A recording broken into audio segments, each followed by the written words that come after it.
Pois bem, irmãos, por gentileza, abra a tua Bíblia no Evangelho de João, Evangelho de Jesus segundo João, capítulo de número 4. João, capítulo de número 4, por gentileza, e nós iremos ler essa perícope, esse trecho das Sagradas Escrituras que tanto fala ao nosso coração. João 4, diz assim a palavra do Senhor: Quando, pois, o Senhor veio a saber que os fariseus tinham ouvido dizer que ele, Jesus, fazia e batizava mais discípulos que João, se bem que Jesus mesmo não batizava, e sim os seus discípulos, deixou a Judéia, retirando-se outra vez para a Galiléia, e era-lhe necessário atravessar a província de Samaria. Chegou, pois, a uma cidade samaritana, chamada Sicar, perto das terras que Jacó dera a seu filho José. Estava ali a fonte de Jacó. Cansado da viagem, assentava-se Jesus junto à fonte, por volta da hora sexta.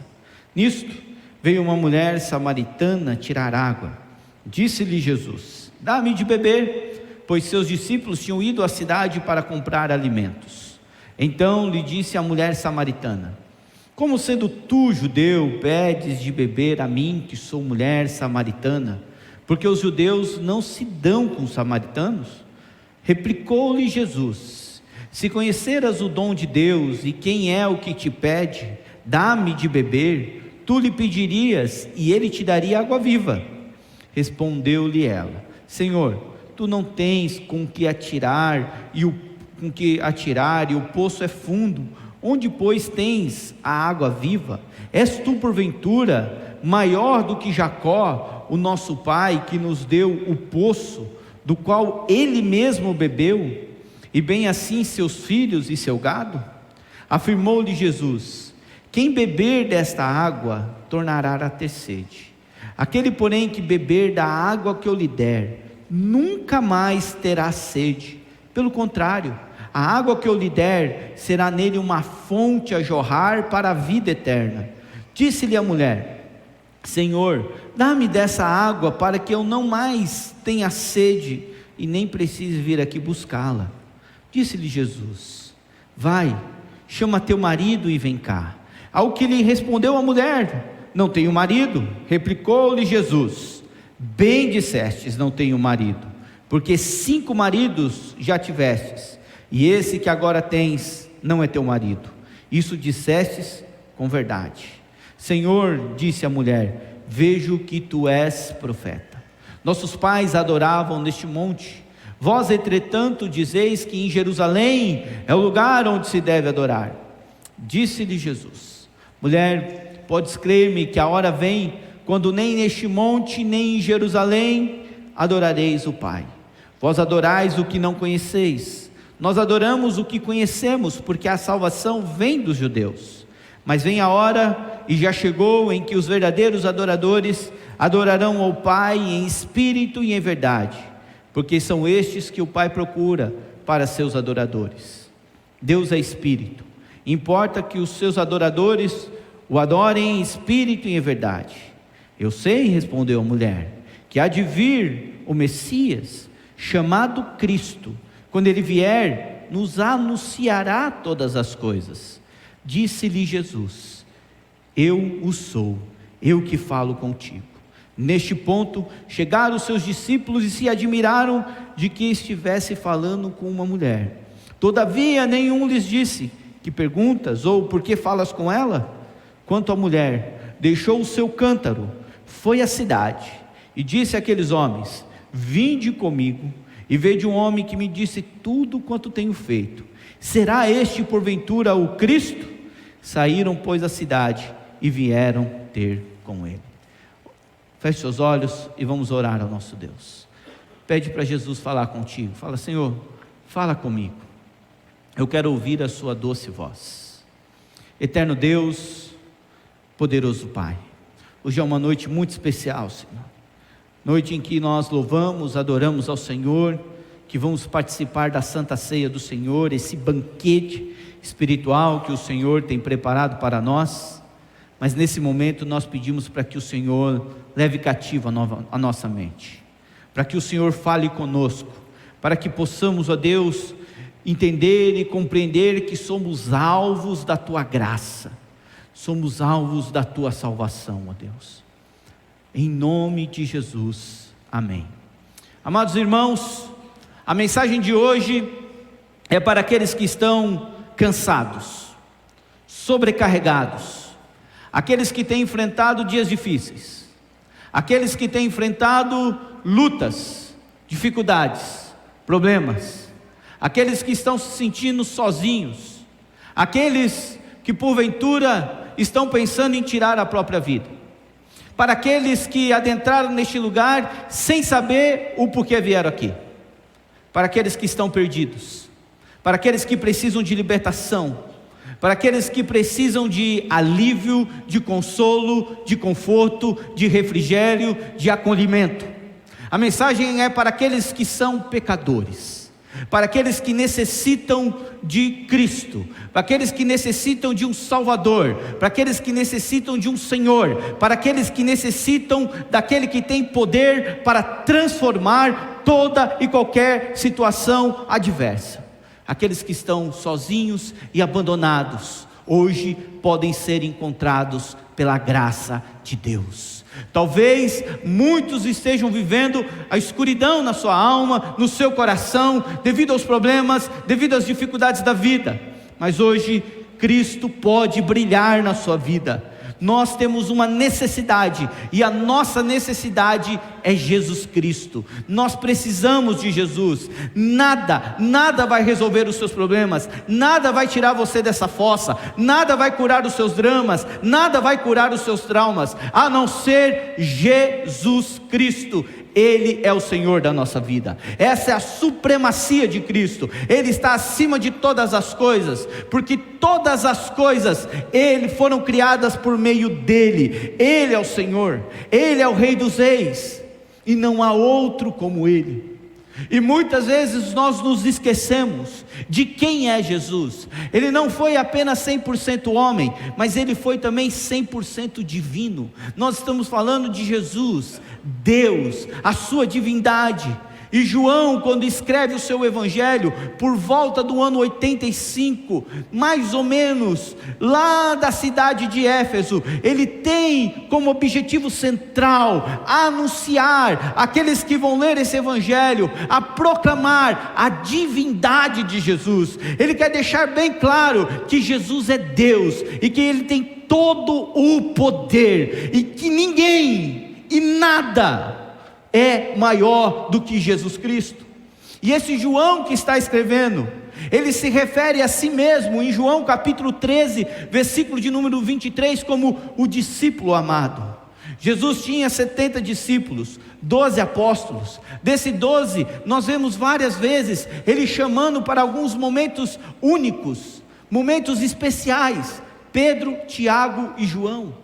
Mas João é o discípulo, é o apóstolo que Jesus mais dá atenção, porque ele é o mais novo, ele precisa ouvir, ele precisa estar perto do mestre. Então Jesus dá uma atenção especial para ele. É esse João que era, e seu irmão Tiago, que eram pescadores, conforme Mateus capítulo 4, versículo 21 vai dizer, que foram chamados para serem discípulos de Jesus. Outrora eles seguiam a João Batista, mas agora eles se tornaram discípulos de Jesus. E João, já no fim, já caminhando, mais alguns anos ele vai morrer, ele escreve esse evangelho para anunciar a divindade de Jesus, para dizer que Jesus é o Cristo, o Filho de Deus, e para que, crendo nele, e aqueles que creem nele, tenham vida eterna.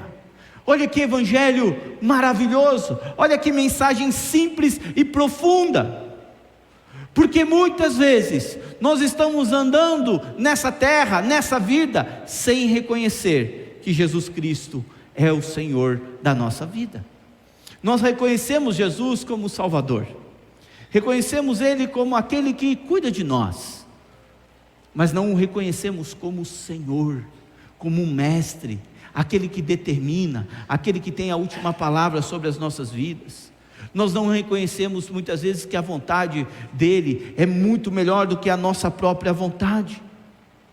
E João menciona, ao escrever o seu evangelho, como Jesus se preocupava com pessoas, como ele amava as pessoas. João menciona alguns encontros de Jesus estratégicos que Jesus teve. Por exemplo, em João capítulo 1, a partir do versículo de número 43, o encontro de Jesus e Natanael. Depois, João vai mencionar o segundo encontro de Jesus, que é Jesus com Nicodemos. Depois, João vai mencionar o encontro de Jesus com aquela mulher adúltera. E agora é o encontro de Jesus com a mulher samaritana. Agora observe comigo o texto que nós lemos, porque ele é muito detalhista e ele traz informações muito pertinentes para o nosso coração, e talvez numa leitura corriqueira nós não consigamos prestar atenção, mas de fato, quando observamos esse texto, ele tem coisas importantíssimas para nós. Observe comigo o versículo de número 1 do capítulo 4. Quando, pois, o Senhor veio a saber que os fariseus tinham ouvido dizer que ele, Jesus, fazia e batizava mais discípulos que João, versículo 2, se bem que Jesus mesmo não batizava, e sim os seus discípulos, ele deixou a Judéia, retirando-se outra vez para a Galileia. Olha que informação importante. Jesus está no meio dos judeus, ele está pregando o evangelho. Ele mesmo não batizava, quem batizava eram os seus discípulos, e isso afeta os fariseus, os intérpretes da lei, aqueles fariseus que consideravam-se dono da lei. E quando eles veem Jesus curando, ensinando, fazendo os seus milagres, eles se levantam contra Jesus. Jesus, sabiamente, ele se retira da Judéia e vai em direção a Galileia. Ele vai em direção a Galileia.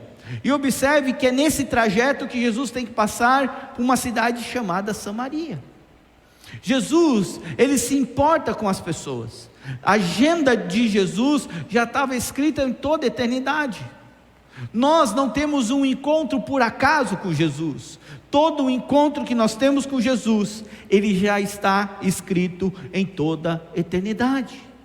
Jesus conhece os nossos problemas e os nossos dilemas. Ele sabe do que nós estamos precisando e necessitando. E João deixa claro isso no seu evangelho, mostrando que Jesus é Deus e defendendo a divindade de Jesus. O próprio Senhor Jesus, no evangelho de João, ele cita 7 eu sou.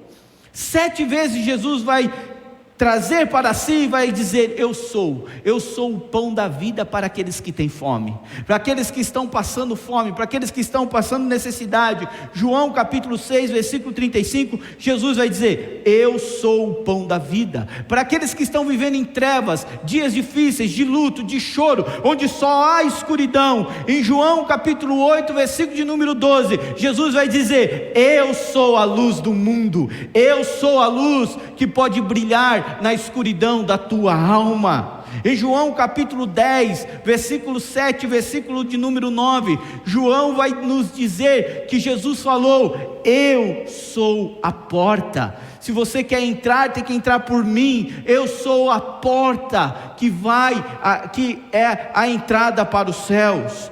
O Senhor Jesus, em João capítulo 10, versículos 11 e 14, vai dizer: eu sou o bom pastor. É Ele que cuida das suas ovelhas, é Ele que protege as suas ovelhas. Nós somos ovelhas do seu pastoreio. Em João capítulo 11, versículo 25, Ele vai dizer: eu sou a ressurreição e a vida. Para aqueles que estão mortos em seus delitos e pecados, para aqueles que precisam de um Salvador, Jesus está dizendo: eu sou a ressurreição e a vida. E João deixa isso claro. João deixa claro em João capítulo 14, versículo de número 6, quando Jesus diz: eu sou o caminho para aqueles que estão perdidos, eu sou a verdade para aqueles que vivem na mentira, e eu sou a vida para aqueles que estão morrendo. Eu sou o caminho, a verdade e a vida. Em João capítulo de número 15, versículos de 1 e 5, Jesus vai dizer: eu sou a videira verdadeira. São 7 eu sou os que João deixa claro, menciona isso, palavras de Jesus. Que coisa maravilhosa. Agora, esse eu sou, ele colocou na sua agenda na eternidade, que ele iria sair da Judéia, e ele iria em direção a Samaria.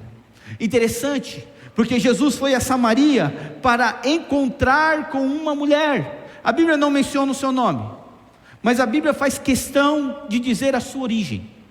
Diz que é uma mulher samaritana. Se a Bíblia não cita o nome, mas cita a sua origem, é porque a origem dela era mais importante do que o nome. Por quê? Nós temos que voltar à história.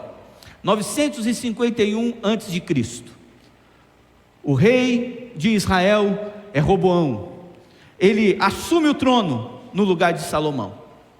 E Roboão, ele vai tomar uma decisão que ele vai dividir o reino de Israel em duas partes.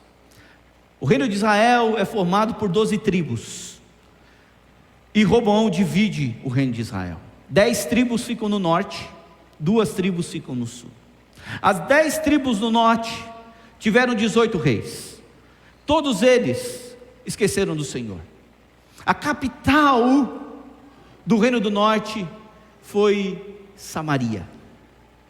O reino do norte vai ser destruído, e isso é muito importante para nós entendermos quem são os samaritanos.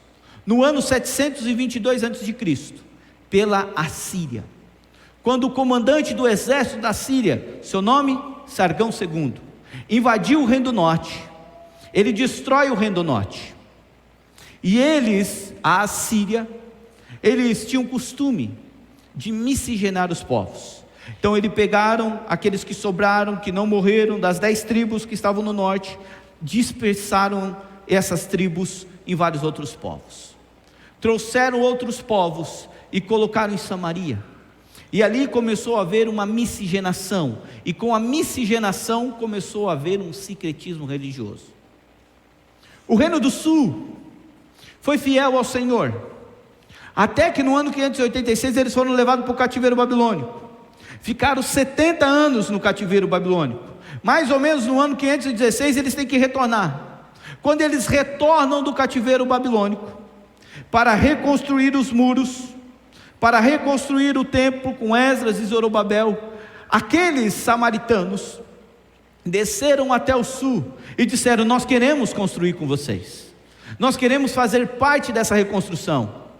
Eles vão dizer: não, vocês são impuros, vocês se contaminaram, nós não queremos a ajuda de vocês. A intriga dos samaritanos e dos judeus surge exatamente aí, e vai percorrer todo o tempo, porque quando lemos o texto de Neemias e de Esdras, são os samaritanos que se levantam contra o povo de Israel, o povo de Judá. Quando chegamos na época de Jesus, nós temos os samaritanos lá em Samaria, e eles adoram num templo que eles construíram no Monte Gerizim. E o judeu não gostava de passar por Samaria, muito menos um mestre da lei, muito menos um rabi. Mas é esses samaritanos, e é atrás desta samaritana que Jesus vai. Jesus vai ao encontro de uma mulher, e para isso Jesus tem que quebrar todas as barreiras culturais, para se aproximar dessa mulher, para falar com ela. Daí o susto da mulher. Ela diz: você é judeu, por que você está falando comigo? Você nem deveria estar aqui.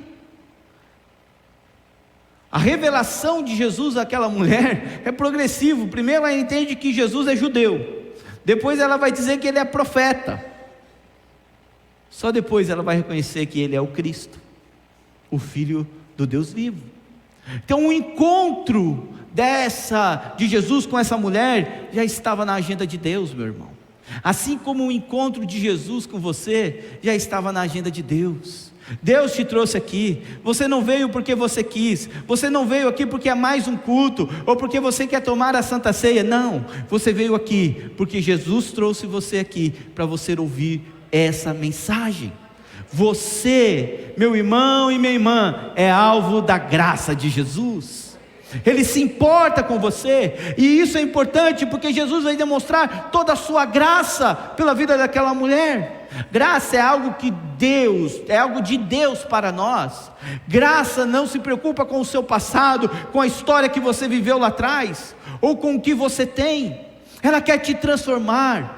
A graça é aquele poder que quando Deus olha para você, Ele não quer saber se você vai escolher ou não. Ele simplesmente diz: eu vou te salvar. E sabe o que lhe resta? Apenas confessá-lo, que Ele é Senhor da sua vida. Isso é o poder de Deus. Isso é a graça irresistível do Senhor. E não tem o que fazer mesmo. Pastor, Deus não respeita a minha vontade na questão da salvação, não. Quando Ele decide te salvar, não tem o que fazer, você vai ser salvo para a honra e glória dEle. Louvado seja o Senhor, louvado seja o Senhor por isso. Eu e você, e esse é o tema da minha mensagem hoje, somos alvos da graça de Deus. Mas o que isso nos ensina? Olhando para essa mensagem e para esse encontro de Jesus com a mulher samaritana, primeira lição para nós: Deus se revela de maneira intencional. Não é por acaso, não é coincidência, não existe isso. Estava na agenda de Deus. E olha como isso é tão lindo e tão maravilhoso, porque Jesus, quando Ele sai da Judéia e vai em direção à Galiléia, Ele tinha uma opção. Na verdade, Ele tinha 3 opções. Ele podia sair da Judéia em direção à Galiléia, e Ele tinha 3 caminhos para fazer. Alguns caminhos mais curtos, outros mais longos, mas Jesus decidiu ir pelo caminho que quase nenhum judeu fazia, que era o caminho para encontrar com a mulher samaritana. Jesus, Ele poderia ir no trajeto rumo ao norte, Ele poderia ir pela costa, Ele poderia ir pela Pérea, mas Ele decide ir a Samaria, porque Ele tem um encontro. Jesus é intencional, meus irmãos. Isso nos traz ensinos poderosos. Primeiro, eu e você temos que ser intencionais na nossa evangelização. Você tem que falar de Jesus aos outros de maneira intencional, proposital. Você não tem que ficar esperando ter um ambiente para compartilhar a palavra de Deus. Crie esse ambiente. Jesus fez isso. Jesus chegou no poço de Jacó. Ele pega os seus discípulos e diz: vão à cidade de Sicar, e compre alimentos. Jesus, na sua forma humana, cansou. Caminhada longa, meio-dia, céu a pico. Nós tivemos agora em julho uma caravana comigo e com o pastor Paulo a Israel. Israel estava vazia e a gente começou a perguntar o porquê. O sol, o calor, que a gente não aguentava ficar muito nos lugares devido ao sol quente. Eu fiquei imaginando, naquela época, sol do meio-dia, Jesus ali esperando uma mulher vir buscar água. Era natural e normal que as mulheres buscassem água no poço, ou logo pela manhã, que o sol está ameno, ou no finzinho da tarde, onde o sol já se pôs. Mas aquela mulher, ela vai ao poço, exatamente no horário mais quente do dia, para não encontrar ninguém. Parece que ela estava fugindo, parece que ela estava querendo esconder-se de algo. Eu vou lá, ninguém vai estar lá, eu vou pegar a água, eu vou trazer de volta. Mas, para surpresa dela, lá estava um homem, e o seu nome é Jesus Cristo. E Jesus Cristo conhecia toda a história da vida daquela mulher. Talvez você saiu da sua casa hoje, se trocou e falou: vou lá na igreja, eu vou sentar, vou ficar quietinho, ninguém vai me ver, ninguém vai me achar. Eu quero te dizer, Jesus está aqui, Ele está vendo você. Ele está te vendo, não tem como você fugir. Nessa multidão aqui hoje, Jesus conhece você, Ele conhece os dramas do seu coração, Ele conhece os dramas e os traumas do seu coração, Ele sabe quem é você. Ele veio, te trouxe aqui para ter um encontro intencional com você. Queridos irmãos, Deus é que controla todas as coisas. O momento certo, na hora certa, Deus aparece nas nossas vidas. Há um ditado que diz: Deus atrasa, Deus tarda, mas não falha. É mentira. Ele sempre chega na hora certa, é no tempo certo. Ele marcou um encontro com você, e esse encontro é para mudar a história da sua vida. É aqui que vem a segunda lição para nós. Deus, Ele não apenas se revela de maneira intencional, Deus revela o seu amor incondicional.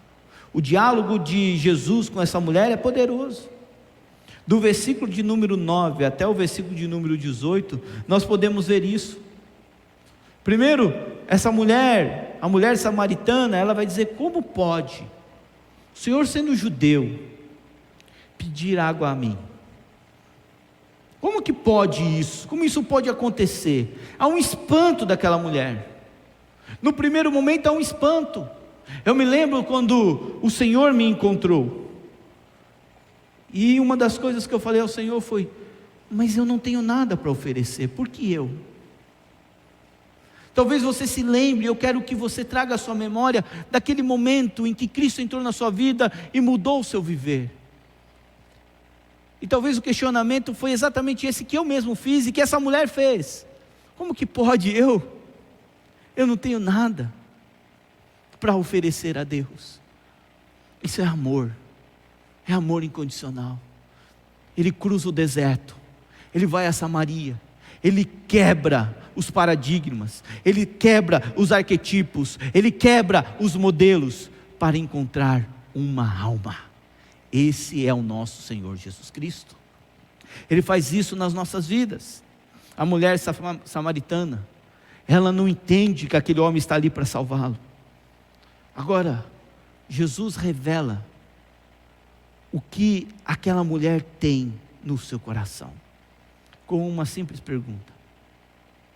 Jesus pergunta para ela: cadê o seu marido? Onde ele está? A pergunta de Jesus para aquela mulher não é uma pergunta de condenação, não é uma pergunta para expor o pecado dela e para dizer: viu, vocês samaritanos não prestam mesmo. Não. A pergunta de Jesus é para que ela possa ser curada, transformada, perdoada e salva para a glória dele.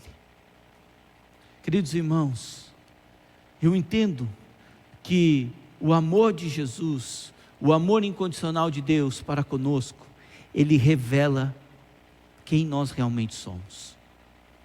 Ele revela o quanto pecadores nós somos, o quanto falhamos, o quanto erramos, o quanto necessitamos de Deus. Nós fazemos às vezes votos com Deus e não cumprimos. Nós às vezes pecamos escondido, sem ninguém ver, achando que nada vai acontecer. Mas a pergunta de Jesus para aquela mulher é: traga aqui o seu marido. Talvez hoje Jesus esteja perguntando para você: abra o seu computador, eu quero ver os sites que você está frequentando.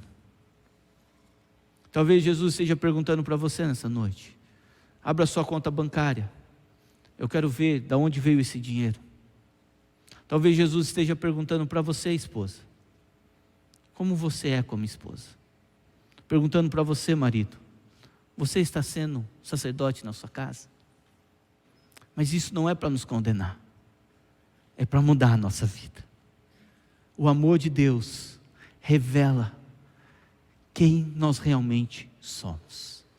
E Jesus vai dizer para aquela mulher: olha, se você souber quem eu sou e pedir para mim água, eu vou te dar. E quando eu te dar essa água e você beber, você terá vida eterna. O amor incondicional de Jesus por nós. Jesus se encontra de maneira intencional e ele revela o seu amor incondicional.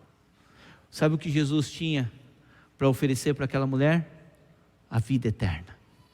Sabe por que Jesus está revelando os nossos erros, os nossos pecados nessa noite? Para nos dar a vida eterna. Isso é amor, amor incondicional. Terceira lição para nós: Deus nos dá uma nova vida espiritual. Deus despertou naquela mulher, Deus colocou naquela mulher o seu espírito. Observe comigo, capítulo de número 4, do versículo 19 em diante. Ela disse à mulher: vejo que tu és profeta. O profeta era considerado aquele que apontava o erro e trazia a solução. Não era o profeta naquela época, não era aquele que tinha visão do futuro. Não era aquele que ficava revelando se você ia casar ou não, ou se o seu varão vai vir de cavalo branco ou não. Não. Profeta era aquele que se levantava para denunciar o pecado e trazer a solução através do arrependimento. E ela diz, porque ela viu que Jesus revela o seu pecado, ela então diz: tu és profeta, tu é este que revela o pecado. Jesus mostrou àquela mulher os seus erros, mas Jesus quer se revelar àquela mulher, não apenas como um judeu, não apenas como um profeta. Jesus quer se revelar àquela mulher como o Salvador da sua vida. Eu sou o Messias, Jesus vai dizer para ela. Eu sou aquele que há de vir. Veja como o nosso Deus é gracioso, como que Ele se relaciona, como Ele cria um ambiente para salvar uma pessoa. Veja como o nosso Jesus é maravilhoso. Ele inaugura na vida daquela mulher uma nova vida espiritual. É aquilo que Paulo vai dizer: as coisas velhas se passaram, tudo se fez novo, agora eu sou uma nova criatura.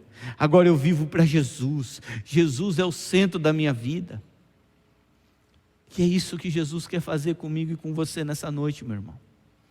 Deus quer inaugurar na tua vida uma nova vida espiritual, um novo tempo na tua vida, um tempo de oração, de consagração, de busca, de confissão de pecado, de arrependimento, de entrega, em levar você a rasgar o seu coração e dizer: Senhor, eu sou pecador mesmo e eu preciso da sua graça na minha vida. Inaugura na minha vida uma nova vida espiritual, uma nova criatura em nome de Jesus. Por último, irmãos, nós somos alvos da graça, e Deus, a graça de Deus, nos traz o desejo de falar de Jesus a todas as pessoas. Porque sabe qual foi o resultado do encontro de Jesus com essa mulher? O texto vai dizer no versículo de número 39 a 42, que essa mulher, ela saiu, ela foi para a cidade e começou a anunciar que Jesus era o Messias, o Cristo. Ela começou a dizer: olha, Ele revelou tudo o que eu faço, Ele realmente é o Messias. E a palavra de Deus diz que muitos samaritanos creram em Jesus por causa do testemunho daquela mulher. Os judeus lá na Judéia expulsaram Jesus, mas os samaritanos, que eram deixados de lado, esses reconheceram que Jesus Cristo é o Messias. A mulher se tornou uma evangelizadora, uma proclamadora, uma missionária. Ela foi curada, ela tem paz agora no seu coração, ela experimentou da água viva que Cristo deu a ela. Ela precisa agora, porque o próprio Senhor Jesus falou que do seu interior fluirão rios de água viva, e ela agora tem esse desejo de compartilhar. Queridos, eu fico pensando nesse texto, e às vezes eu me pego até com medo, e eu fico orando: Senhor, será que está fluindo do meu interior rios de água viva? Será que eu tenho proclamado o Teu Evangelho para aqueles que não conhecem? Será que eu tenho falado do Seu amor? Ou não? Porque se flui do meu interior rios de água viva, as outras pessoas têm que ser impactadas. Olha os lugares que Deus colocou cada um de vocês. Deus colocou vocês em lugares estratégicos.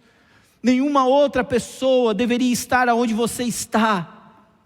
Você está aonde você está para que aquelas pessoas que estão ao seu redor sejam impactadas pelo Evangelho que impactou a sua vida. para que elas possam conhecer o Jesus que transformou a sua vida. A vida da samaritana agora é testemunhar o que aconteceu na sua vida. Por isso, a graça, amados irmãos, ela transforma pecadores em homens santos. Ela transforma aqueles que viviam em trevas para aqueles que agora vivem na luz. É a luz de Jesus, a luz de Cristo. Eu quero concluir lendo com os irmãos o Salmo de número 139. E eu gostaria que você abrisse a sua Bíblia nesse momento, no Salmo de número 139, versículos de número 13, verso de número 13 a 16, Salmo de número 139, o verso 13 a 16, que diz assim: pois tu formastes o meu interior, tu me tecestes no seio de minha mãe, graças te dou, visto que por modo assombrosamente maravilhoso me formastes. As tuas obras são admiráveis, a minha alma o sabe muito bem. Os meus ossos não te foram encobertos, quando no oculto fui formado e entretecido como nas profundezas da terra. Os teus olhos me viram a substância, ainda informe, e no teu livro foram escritos todos os meus dias, cada um deles escrito e determinado, quando nenhum deles ainda havia. Esse é o Deus que encontrou a mulher samaritana, que está falando com você hoje. Você precisa ter um encontro com esse Jesus. Ele te conhece, Ele sabe. Ele sabe quando você coloca a sua cabeça no travesseiro, quando você chora dentro do banheiro, quando você entra dentro do carro e diz: eu não aguento mais. Jesus sabe de tudo isso. Ele marcou um encontro com você hoje.